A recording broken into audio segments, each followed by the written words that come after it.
Doctor Sreevarma ஆயுள் தரும் ஆயுர்வேதா அறுவை சிகிச்சையில்லா குணம் ஆயுள் கால நிவாரணம். Yesterday courier private limited domestic international cargo உங்கள் இல்லம் தேடி வந்து கொரியர் புக்கிங் டெலிவரி செய்து தரப்படும். அது அவங்களுக்கு இப்போது எங்களுடைய கூட்டணியை பார்த்து பயம் வந்திருப்பது உண்மைதான். பொதுக்குழு நடத்துறது அது அவங்களுடைய உரிமை, அவங்களுடைய கட்சியுடைய பொதுக்குழு, அதுக்கு இதுக்கு சம்பந்தம் இருக்கு. சார், மோடிக்கும் பயப்பட மாட்டேன், ஈடிக்கும் பயப்பட மாட்டேன்னு சொல்லி உதயநிதி ஸ்டாலின் தொடர்ந்து பேசிட்டு வர்றாரு. நான் அதான் இப்போ சொன்னேன், மோடிக்கும் பயப்பட மாட்டேன் ஈடிக்கும் பயப்படணும்னு சொல்றாங்கன்னா 2011ஆம் ஆண்டு மார்ச் மாதம் ஈடி ரைடு எங்க நடந்துச்சுன்னு உங்களுக்கு எல்லாம் தெரியும். அப்ப காங்கிரஸ் ஆட்சி நடந்துச்சு, அதுல கூட்டணி இருந்தாங்க. ஆனா மேல ஈடி ரைடு நடக்கும்போது கீழே பேச்சுவார்த்தை நடந்தது.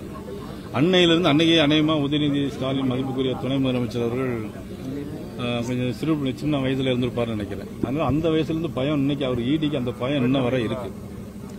அது மட்டும் இல்ல, பயம் இல்லைன்னாக்கி ரித்தீஷும் இன்னொரு தம்பி பேர் விக்ரம் ரஜு இன்னொருத்தர், அவங்க எல்லாம் எதுக்கு லண்டனுக்கு பயந்து போகணும், இங்கேயே இருக்க வேண்டியதானே. அநேகமா இங்கதான் இருக்காருன்னு நினைக்கிறேன் அந்த ரித்தீஷ் அவருடைய நண்பர்கள்.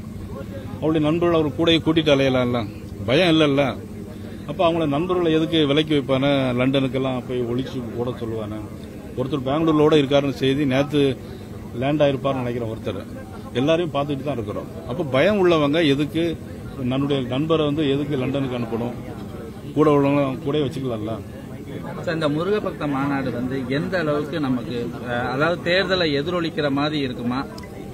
இது முழுக்க முழுக்க பக்தி மாநாடு. இது ஏற்கனவே அரசாங்கம் மதிப்புக்குரிய அறநிலைத்துறை அமைச்சர் சேகர்பாபு அவர்கள் ஏற்கனவே நடத்தினாங்க. அது வேறு. அதை விட இது சிறந்த மக்களுக்கு பயனுள்ள ஒரு பக்தி மாநாடு அமையும். சார், முன்னால் இருந்த உங்களை போல உள்ள மாநில தலைவர்கள் ஒருத்தர் வேல் எடுத்து பயணம் செஞ்சாரு, அடுத்து என் மக்கள் என் மண் சொல்லிட்டு பயணம் செஞ்சாங்க. இதே உங்க நயனா நாகேந்திரன் சாருடைய பயணம் என்ன மாதிரியான ஒரு? என்னுடைய பயணம் நான் ஏற்கனவே இப்ப சொல்லியிருக்கேன். அவர் வேல் யாத்திரை நடத்தினாரு. மதிப்புக்குரிய எங்களது அன்பு தம்பி அண்ணாமலை அவர்கள் நடைபயண யாத்திரை நடத்தினாங்க. என்னுடைய யாத்திரை என்பது சட்டமன்றத்தை நோக்கி, இப்படி எல்லா சட்டமன்ற உறுப்பினர்லாம் கூட்டிட்டு அங்க சட்டமன்றத்துக்கு யாத்திரையா போறதுதான் எங்களுடைய யாத்திரை. தேர்தல் வியூகம் என்ன மாதிரிலாம் சார் வச்சிருக்கிறீங்க? அதாவது இதுக்கு முன்னாடி பிஜேபி அதிக அளவு வாக்கு கணிசமா வாங்கியிருந்தது. அதை விட அதிகமான வாக்குகள் வாங்குறதுக்கு என்ன மாதிரியான தொண்டர்களுக்கு நீங்க வியூகம் வகுத்து கொடுத்துருக்கீங்க? அதாவது இதுக்கு முன்னாலெல்லாம் நான் உள்பட எங்களுடைய ப்ரொஃபசர் சீனிவாசன் உள்பட எல்லாருமே 2வது இடத்துக்கு வந்திருந்தாங்க. இனி முதல் இடத்துல வந்துதான் சட்டமன்ற உறுப்பினர்களாக நாங்கள் சட்டமன்றத்துக்கு போவோங்கிறத எங்களுடைய. இன்னொரு ஒரு கேள்வி, இந்த டெல்லி பயணம் போய் இப்போ அவங்கள மோடி சார் அவங்கள பார்த்துட்டு வந்துருக்குறாங்க. இதை எப்படி பாக்குறீங்க? மதிப்புக்குரிய முதலமைச்சர் அவர்கள் நிதி ஆயோக் கூட்டத்துக்கு முதல்ல போறது மாதிரி சொன்னாங்க.